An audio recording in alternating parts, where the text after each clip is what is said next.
Assalamualaikum warahmatullahi wabarakatuh. Halo anak-anak hebat dan setia, siswa kelas 6 SD Negeri 1 Ketos, Kecamatan Paranggubito.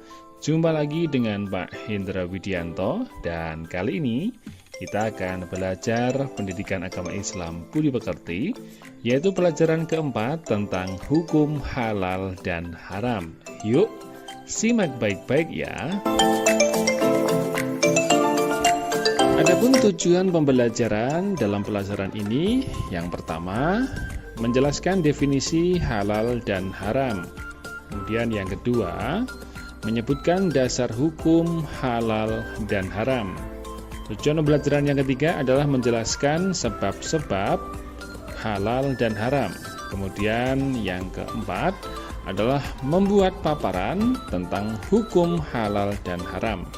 Kemudian yang terakhir, tujuan pembelajarannya adalah menerapkan ketentuan halal dan haram dalam kehidupan sehari-hari. Untuk memahami secara keseluruhan materi tentang halal dan haram, berikut Pak Hendra siapkan peta konsepnya. Silahkan disimak baik-baik ya.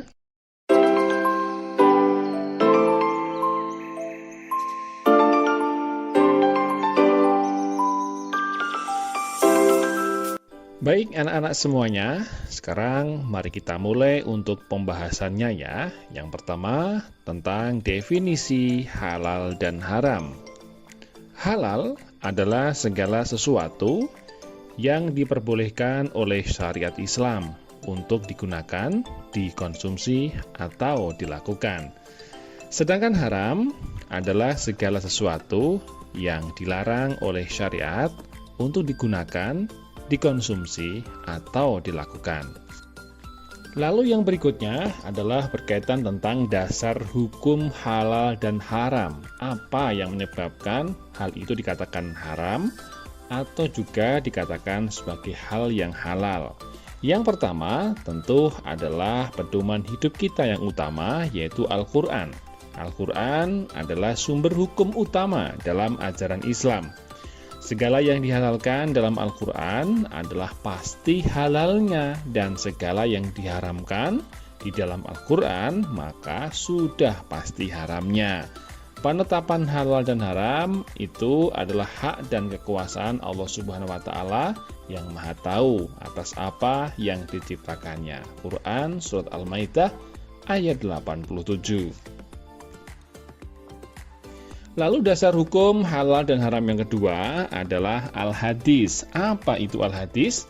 Ya, Al-Hadis yang biasa juga disebut dengan Al-Sunnah atau Sunnah Rasulullah.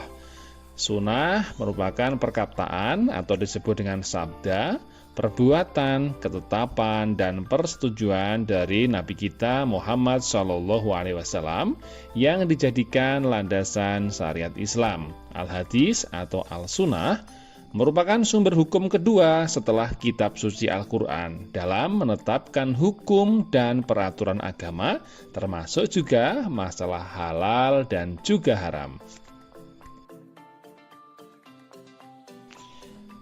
Kemudian yang ketiga adalah ijtihad ulama. Ijtihad adalah pengerahan segala upaya, pengetahuan, kemampuan, terutama kemampuan daya pikir yang dimiliki oleh para mujtahid untuk menggali dan menemukan hukum-hukum syariat. Orang yang bisa melakukan ijtihad tentu bukan semua orang, melainkan hanya para ulama yang memiliki syariat mujtahid. Kalau di Indonesia misalkan anak-anak semuanya, ada kelompok ulama yang berkumpul dalam sebuah majelis ulama Indonesia atau biasa disingkat dengan MUI, dan banyak mengeluarkan fatwa tentang makanan dan minuman yang diharamkan atau pula dihalalkan. Pembahasan yang berikutnya yaitu tentang sebab-sebab halal dan haram. Yang pertama adalah zat asalnya. Ya, Allah Subhanahu wa Ta'ala telah menetapkan sesuatu yang haram karena zat asalnya. Misalnya, Allah telah mengharamkan bangkai, darah, dan juga babi, sebagaimana yang sudah dijelaskan di dalam Al-Quran, surat Al-Baqarah ayat 173. Lalu kemudian yang kedua adalah sifat asal. Ya, anak-anak semuanya, perbuatan dan sikap yang sifatnya buruk, jahat, judi, atau mungkin juga syirik, itu tentu diharamkan oleh Allah.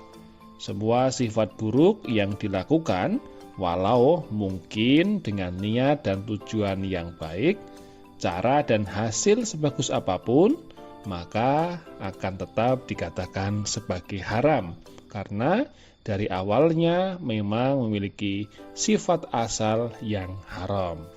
Sebab-sebab halal dan haram yang ketiga adalah proses atau cara. Halal atau haramnya sesuatu bisa disebabkan oleh prosesnya, mulai dari proses pembuatan, pengerjaan, atau cara mendapatkannya tentu akan menentukan hasilnya menjadi halal atau haram. Misalnya, uang yang didapatkan dari menjual daging babi, yang didapatkan dari mencuri, korupsi, atau mungkin dengan cara judi, maka uang tersebut menjadi haram. Jelas karena proses atau cara untuk mendapatkannya dilakukan dengan cara yang dilarang oleh agama kita. Untuk pembahasan yang selanjutnya adalah penerapan halal dan haram. Yang pertama dalam sikap. Yang pertama menanamkan keyakinan dalam sikap sehari-hari bahwa hukum halal dan haram yang ditetapkan Allah adalah demi kemaslahatan atau demi kebaikan untuk manusia. Misalnya menghabiskan nasi dan tidak membuangnya karena sifat mubazir dalam Islam adalah haram. Itu adalah contoh perbuatan dalam sikap menerapkan dalam halal dan haram. Kemudian yang berikutnya dalam perilaku. Menerapkan perilaku yang mencerminkan perilaku baik dan menjauhi perilaku yang buruk atau diharamkan oleh agama kita. Misalkan membuang sampah pada tempatnya, karena kita yakin dan percaya membuang sampah sembarangan itu dapat merugikan orang lain. Merugikan orang lain itu termasuk zalim, dan zalim itu adalah perbuatan yang buruk dan diharamkan. Kemudian yang berikutnya adalah dalam mengkonsumsi. Ya, membiasakan dalam kehidupan sehari-hari untuk selalu mengkonsumsi makanan dan minuman yang halal dan menjaga diri dari mengkonsumsi makanan yang diharamkan oleh syariat Islam. Baik anak-anakku sekalian, demikian pemaparan dari Pak Indra tentang materi halal dan haram. Semoga video ini memudahkan kalian dalam memahami hukum halal dan haram ya. Terima kasih atas segala perhatian. Assalamualaikum warahmatullahi wabarakatuh.